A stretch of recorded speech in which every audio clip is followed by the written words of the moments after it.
the future of the lettings industry in the UK.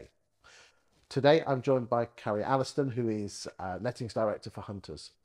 I've been in the business for over 20 years, obviously started as a child. Yes, absolutely. Um, where do you think this lettings industry is going? Talk to me.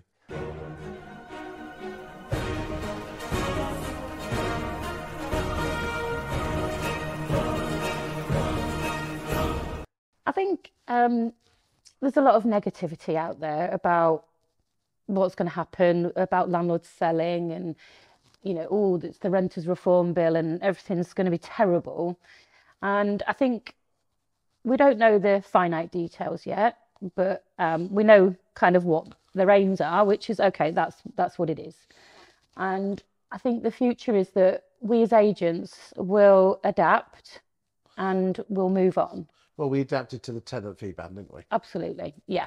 I think what the tenant fee ban did for us, we were all scared of it and we were all thinking, oh my days, everything's going to go terrible and we're going to lose all this money. But what it actually did was give us an opportunity and force us into reevaluating what does our business look like, and how can we make it better.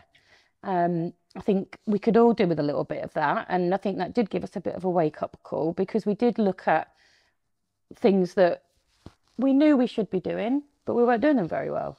So do them better and look at, right, okay, so I've always done it this way. Well, is that the right thing? Should I change it? Should I try something new? I think we can be too scared to try something new sometimes. Why don't you think, especially letting agents, like change? I think there's a little part of us, well, a big part of us maybe, we're so conscious of the legislation, and Is it a fear of criticism because we're perfectionists? there is I'm a not talking about the estate agents here. I'm talking about the letting agents. maybe. I think where there's a fear of, if I try something and it all goes terribly wrong, yes, is it going to affect my relationship? And when you're looking at lettings, we're so bound by legislation that we're scared to do it any other way in case we do it wrong. Which means being criticised. How did you see most letting agents, which I know is your specialisation? I know you do a bit of sales as well. On the profiling, human profiling systems, they're reserved and they're process driven, and their biggest fear is being criticised. How did you come from that background? How did you get over being not, being a bit more tough, thicker skinned about being taken criticism? I think it's just about well, it's about experience. I think, over time you know what boundaries you can and can't push, or once you should and shouldn't push. And I think that we, as a franchisor at Hunters, we test things in our own branches before we give them out to franchisees. So we tested things in a smaller branch. Okay, but I'm asking about you, Carrie, the person. How did you get over that fear of criticism? Because you've risen through the ranks.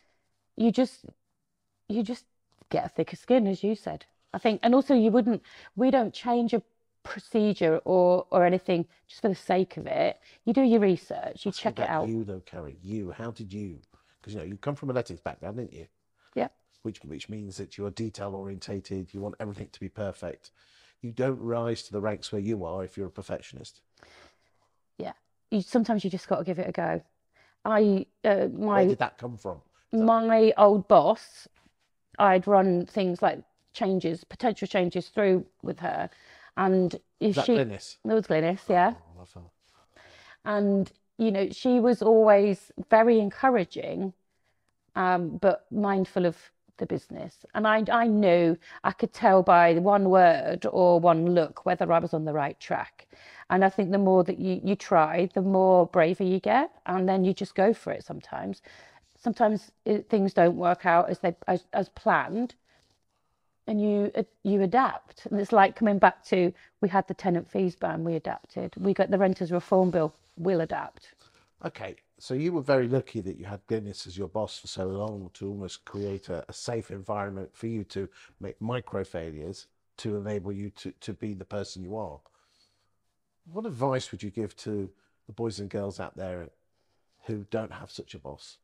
To you know, I know we haven't specifically talked about it, but you know, there's a lot of ladies out there that are feeling that they're under a glass ceiling and they want to progress their career, but there are things that are holding them back. And one of the things is going to be their perfectionism and their fear of criticism. What advice would you give as a human being?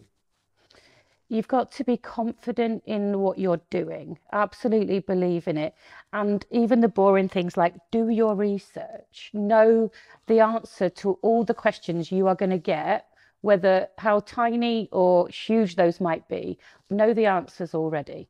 You know, if I was going to go to Glynis or even to Rob now, who's our MD, if I wanted to do something, I'd know and I'd think about what questions are they going to ask me and I'd be prepared.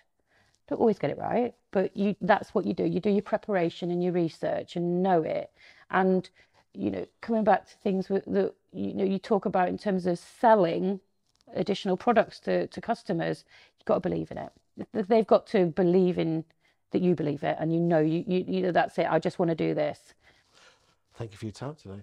Thank you.